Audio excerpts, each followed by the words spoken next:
Welcome back everyone. Quickly, let's continue our discussion on HTML elements. And right now, we will be discussing about the span element in HTML. The HTML span element is an inline container used to mark up a part of a text or a part of a document. The span element has no required attributes, but style attributes, class attributes, and ID attributes are commonly used along with the span element. When used together with CSS, the span element can be used to style parts of the text. That is, you can use the style element, the style attribute, the class attribute, along with the div attribute. Inside what? Inside the span element to style the text or any part of the text that you want to style. So quickly, let me show you. For instance, we are having our p tag, opening and closing p tag. And if you, in our previous tutorial, we have discussed about the p tag, which is a block element. So right now, inside our p tag, we are having text. We are having long text, as you can see. But inside it again, we are having what? We are having span element. Inside the span element, we are having another text inside the span element. So, and if you notice very well, we are having two span elements inside our p tag. That is the thing we want to discuss about right now. So quickly, let's get back to our document to see the magic. This is what we are having in our previous tutorial. If you don't know how we got here, you can check our playlist. You can check our playlist on block and inline elements. And we are where we discuss about the div element is where you are going to find all this. And this is the code that displayed what you are seeing on the screen. No magic in it. So let's delete this. No, don't let us delete it. We are already having p tag inside here. We can perform our magic with it. So right here we are using this giant. We want to style this giant and we want to give this Africa another style also. So we want them to be different to is the and off. So let's style them. Give it a span.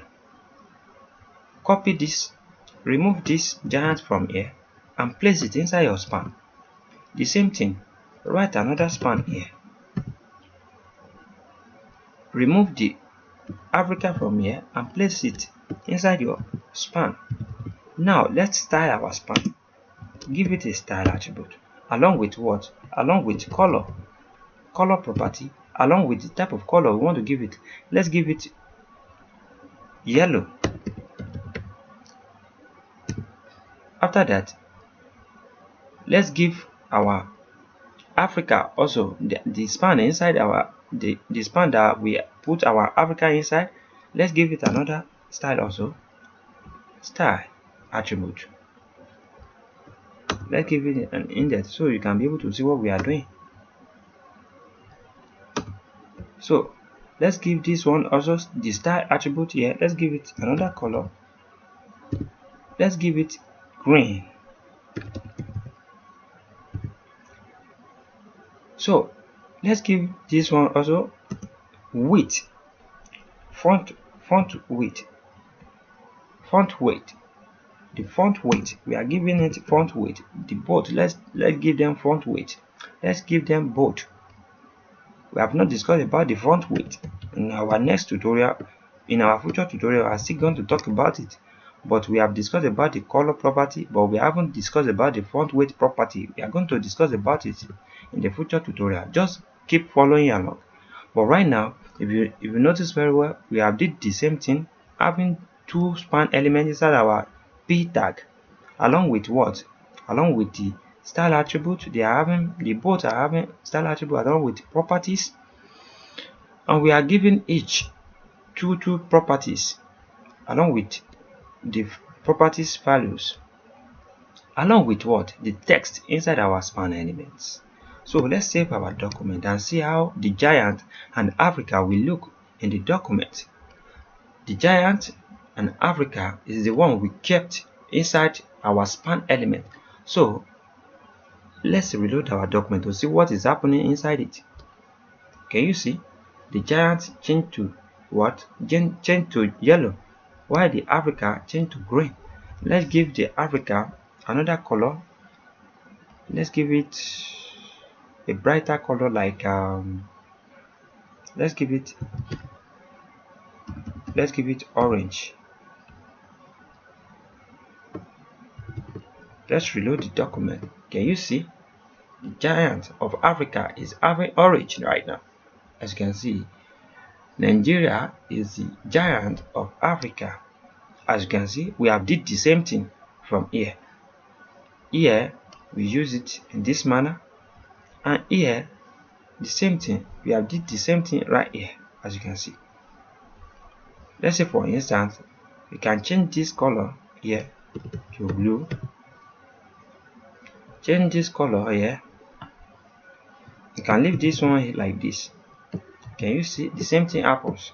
Whatever color you change, make sure that you change the color that suits your taste, that will make your document looks nice. That's what I'm trying to show you guys right here. As you can see, and the font weight, if you notice very well, they are both, they get a bold weight than the other. So that's what I want to show you guys right now. I wish to see you guys next time, but before I go, let me show you our chapter summary. We have discussed about block element. We said there are two display values, which is block element and inline element. A block level element always starts on a new line and takes up the full width available, while the inline element does not start on a new line and it only takes up as much width as necessary. The div element is a block level element and is often used as a container for other HTML elements, while the span element is an inline container used to mark up a part of a text or a part of a document. So we have did this. Now our HTML tag is that we have worked with so far is div element and also the span element. You can check our playlist on HTML block and inline elements. Then you can find the whole tutorial there. So I wish to see you guys next time. And what akorede ayofe is my name. Have a great day. Thank you so much. Bye bye.